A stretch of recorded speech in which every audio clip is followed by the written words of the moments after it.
নম্বর বাড়ি এই জায়গায় হরে কৃষ্ণ লেখা। কত সুন্দর নিখুঁত ডিজাইন, তাও সম্পূর্ণ লোহার তৈরি।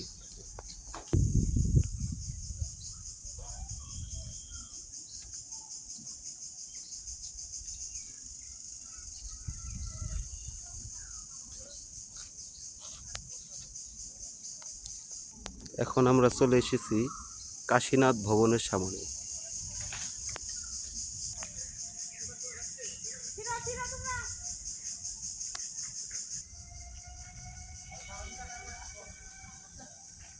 কত বিশাল বিশাল স্থাপনা,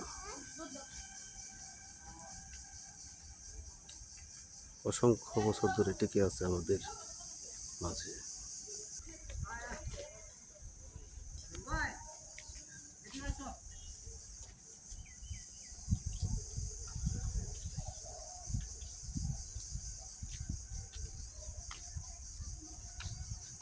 রাজকীয় সময়ে বিচার কার্যালয়ের স্থান, এখানে আসামিদের বিচার করা হতো।